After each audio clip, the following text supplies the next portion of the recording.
ನಮಸ್ತೆ ಸರ್, ನಮಸ್ಕಾರ. ನಮಸ್ಕಾರ. ಲೈವ್‌ಗೆ ನಮಸ್ಕಾರ ಸ್ವಾಗತ ಸರ್ ನಿಮ್ಗೆ. ಅನಿಲ್. ತುಂಬಾ ಥ್ಯಾಂಕ್ಸ್.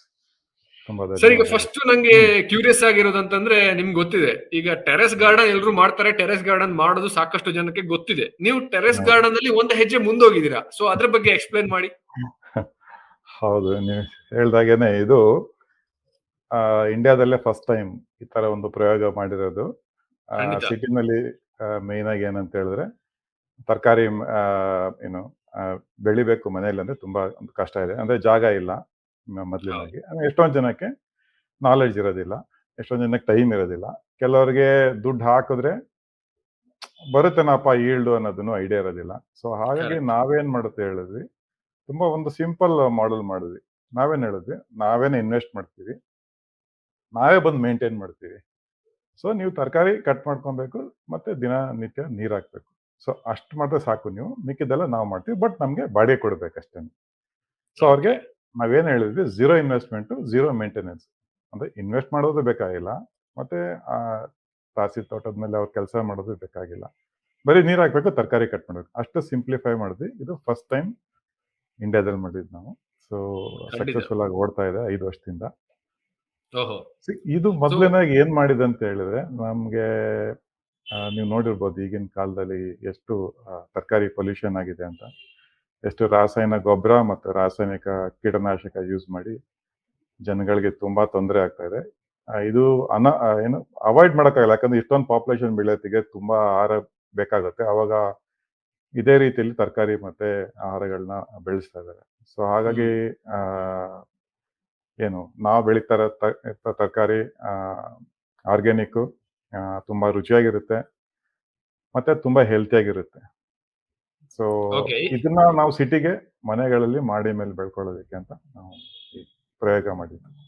ಈಗ ಅಂದ್ರೆ ಈಗ ನಾನು ನೀವು ಹೇಳಿರೋ ಪ್ರಕಾರ ನಾನು ಅರ್ಥ ಮಾಡ್ಕೊಂಡಿರೋದು, ಈಗ ನನ್ನ ಮನೆಯಲ್ಲಿ ನನಗೆ ತರಕಾರಿಯನ್ನ ಬೆಳಿಬೇಕು ಅಂತಿದ್ರೆ, ನೀವು ಅದನ್ನ ಎಲ್ಲವನ್ನು ಇನ್‌ಸ್ಟಾಲ್ ಅನ್ನ ಮಾಡಿ, ಸೊ ನಿಮ್ಮ ವರ್ಕರ್ ಥ್ರೂ ಇದ್ ಮಾಡ್ಬಿಟ್ಟು, ಹೌದು. ಸೊ ನಾವೇನ್ ಮಾಡ್ಬೇಕು, ಜಸ್ಟ್ ನೀರ್ ಹಾಕ್ಬೇಕು. ಹಾಗೆ ನಿಮ್ಗೆ ಒಂದು ರೆಂಟ್ ಕೊಡ್ಬೇಕು.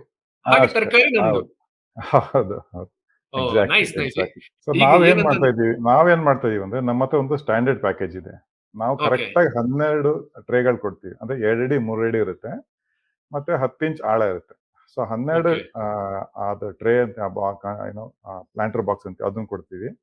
ಮತ್ತೆ ಚಪ್ರ ಕೊಡ್ತೀವಿ. ಒಂದು 5 ಅಡಿಗೆ 13 ಅಡಿ ಚಪ್ರ ಇರುತ್ತೆ. ಆ ಓಕೆ. ಚಪ್ರದಲ್ಲಿ ಬಳ್ಳಿ ತರಕಾರಿ, ಈ ಹೀರೆಕಾಯಿ, ಸೋರೆಕಾಯಿ, ಬೆಂಡೆಕಾಯಿ, ಸಾರಿ ತೊಂಡೆಕಾಯಿ, ಬಸಳೆ ಸೊಪ್ಪು ಅದನ್ನೆಲ್ಲ ಬೆಳೆದ್ಕೊಂಡ್ಬಿಟ್ಟು ಒಂದು ಇದು ಕೊಡ್ತೀವಿ. ಸೊ ಈ 12 ಟ್ರೇನಲ್ಲಿ ನಮ್ಮ ಪ್ರಯೋಗ ಪ್ರಕಾರ ಒಂದು 15ರಿಂದ 20 ದಿನ ಆಗಷ್ಟು, ಒಂದು 4 ಜನ ಇರೋಂಥ ಒಂದು ಫ್ಯಾಮಿಲಿಗೆ ಒಂದು ತಿಂಗಳಲ್ಲಿ 15 ದಿನ ಅಷ್ಟು ತರಕಾರಿ ನಿಮಗೆ ಸಿಗುತ್ತೆ ಅಂತ. ಓಹೋ! ಓಕೆನಾ? ನೈಸ್. ನಾವು 30 ದಿನ ಮಾಡಿಲ್ಲ, ಯಾಕಂತ ಹೇಳಿದ್ರೆ ಎಲ್ಲಾ ತರಕಾರಿ ಎಲ್ಲಾ ಟೈಮ್ ಬರೋದಿಲ್ಲ. ಹಾಗಾಗಿ ಕರೆಕ್ಟ್. 15ರಿಂದ 20 ದಿನ. ಸೊ ನಾವು ನಮ್ಮ ಕಸ್ಟಮರ್ ಹತ್ರ ಕೇಳಿದಾಗ ಕೆಲವರು 10 ದಿನ, ಕೆಲವರು 15 ದಿನ, ಕೆಲವರು 20 ದಿನ ಆ ತರ ಹೇಳಿದ್ರೆ, ಒಂದು ಆವರೇಜ್ ತಗೊಂಡ್ರೆ ಒಂದು 15 ದಿನ ಆಗಷ್ಟು ತರಕಾರಿ ನೀವು ಮಾಡಿ ಮೇಲೆ ನೀವು ಬೆಳ್ಕೊಬೋದು. ಸೊ ನಮ್ದು ಆ ಫಿಕ್ಸ್ಡ್ ಪ್ಯಾಕೇಜ್. ಸೊ ಏನು ನಮ್ದು ವೇರಿಯೇಷನ್ ಇಲ್ಲ. ಓಕೆ. ಒಂದು ಈಗ ನಿಮ್ಮ ಪ್ಯಾಕೇಜ್ ಅಂತ ಹೇಳಿದ್ರೆ, ಈಗ ಟೆರೆಸ್ ಅಲ್ಲಿ ಒಂದಿಷ್ಟು ಕೆಲವ್ರ ಟೆರೆಸ್ ದೊಡ್ಡದಾಗಿರುತ್ತೆ, ಕೆಲವ್ರದ್ದು ಚಿಕ್ಕದಾಗಿರುತ್ತೆ. ಸೊ ಈಗ ಬೇರೆ ಬೇರೆ ಏರಿಯಾ ಇರುತ್ತೆ. ಆಮೇಲೆ ಒಂದು ಪ್ರದೇಶಗಳು ಕೂಡ ಬೇರೆ ಬೇರೆ ಇರುತ್ತೆ. ಈಗ ನೀವು ಬೆಂಗಳೂರನ್ನ ಹೊರತುಪಡಿಸಿ ಬೇರೆ ಜಾಗಕ್ಕೆ ಮಾಡ್ತಾ ಇದ್ದೀರಾ, ಅಥವಾ ಎಷ್ಟು ಪ್ರದೇಶಕ್ಕೆ ಏನ್ ಚಾರ್ಜಸ್ ಅನ್ನ ಮಾಡ್ತೀರಾ? ಅದ್ರ ಬಗ್ಗೆ ಸ್ವಲ್ಪ ಡೀಟೇಲ್ ಹೇಳ್ಬೋದಾ? ಓಕೆ.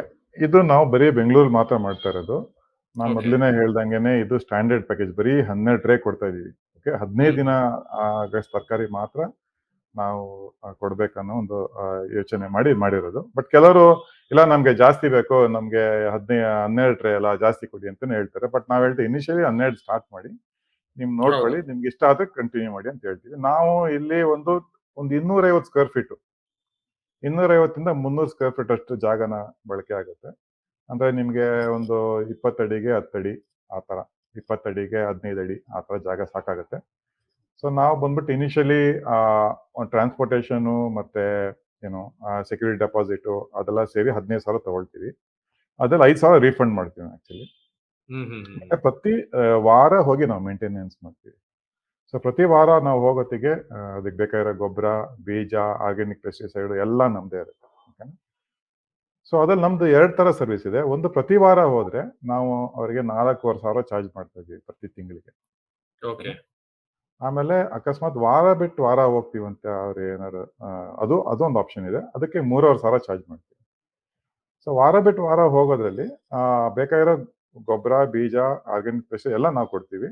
ಬಟ್ ಒಂದ್ ವಾರ ನಾವು ಮಾಡ್ತೀವಿ, ಒಂದ್ ವಾರ ಅವ್ರು ಮಾಡ್ಬೇಕಾಗತ್ತೆ. ಸೊ ಓಕೆ 4,500 ಬಾಡಿಗೆ ಮತ್ತೆ 3,500 ಬಾಡಿಗೆ ಆ ತರ ಇದೆ. ಸೊ 15,000 ಸ್ಟಾರ್ಟಿಂಗ್ ಅಲ್ಲೇ ಕೊಡ್ಬೇಕಾಗುತ್ತೆ. 15,000 ಟ್ರಾನ್ಸ್ಪೋರ್ಟೇಷನ್ ಹೋಗುತ್ತೆ, ಸೆಕ್ಯೂರಿಟಿ ಡೆಪಾಸಿಟ್ ಅಂತ ಹೋಗುತ್ತೆ. ಆಮೇಲೆ ಇನಿಷಿಯಲ್ ಕೆಲವೊಂದು ಏನು ಎಕ್ವಿಪ್ಮೆಂಟ್ಸ್ ಇರುತ್ತೆ, ಅದನ್ನು ಖರೀದಿ ಮಾಡ್ಬೇಕಾಗುತ್ತೆ. ಓಕೆ. ಈ ಗಿಡಗಳು ಮತ್ತೆ ಆ ಮಣ್ಣು ಆಗಿರ್ಬೋದು, ಪಾಟ್ ಆಗಿರ್ಬೋದು, ನೀವು ಹೇಳಿದ ಚಪ್ರ ಆಗಿರ್ಬೋದು, ಇದೆಲ್ಲ ಅವರು ಕಾಸ್ಟ್ ಕೊಡ್ಬೇಕಾಗತ್ತಾ ಅಥವಾ ನಿಮ್ಮ ಒಂದು ಚಾರ್ಜಸ್ ಇರುತ್ತಾ ಇಲ್ಲ, ಹೇಗೆ? ಅವ್ರದ್ದು ಏನು ಚಾರ್ಜಸ್ ಇರೋದಿಲ್ಲ. So okay. ಫ್ರೀ. ಅವ್ರಿಗೆ ಟ್ರಾನ್ಸ್ಪೋರ್ಟೇಷನ್, ಲೇಬರ್ ಚಾರ್ಜ್ ಮಾತ್ರ ಕೊಡ್ಬೇಕಾಗುತ್ತೆ ಇನಿಷಿಯಲಿ ಅಷ್ಟೇ. ಓಕೆ. ಓಕೆನಾ? ಓಕೆ. ಯಾಕಂದ್ರೆ ನಾವೊಂದು ವೆಹಿಕಲ್ ಅರೇಂಜ್ ಮಾಡಬೇಕು, ಲೇಬರ್ಗಳು ಬರಬೇಕು, ಅದಕ್ಕೆ ಮಾತ್ರ ಹೌದು. ದುಡ್ಡು ಕೊಡ್ತಾರೆ ಅವರು. ಓಕೆನಾ? ಗೊಬ್ಬರಕ್ಕೆ, ಬಾಕ್ಸ್ಗೆ ಅದಕ್ಕೆ ಗೊಬ್ಬರ ಕೊಡಲ್ಲ. ಯಾವಾಗ ಅವ್ರಿಗೆ ಬೇಡ ಅಂತ ಹೇಳ್ತಾರೆ, ಇಲ್ಲಪ್ಪ ಸಾಕು, ನಾನು ಇಲ್ಲ ಬೇರೆ ಊರಿಗೆ ಹೋಗ್ತಾ ಇದ್ದೀನಿ, ಹೌದು. ಇಲ್ಲ ನಮ್ಗೆ ಆಗ್ತಾ ಇಲ್ಲ, ನೀರ್ ಹಾಕೋದಕ್ಕೆ ಆಗ್ತಾ ಇಲ್ಲ ಅಂತ ಹೇಳಿದಾಗ ನಾವು ಅದನ್ನ ವಾಪಸ್ ತಗೊಂಡ್ಬಿಡ್ತೀವಿ. ಅದು ನಮ್ ಪ್ರಾಪರ್ಟಿ ಆಗಿರುತ್ತೆ ಯಾವಾಗ್ಲೂ.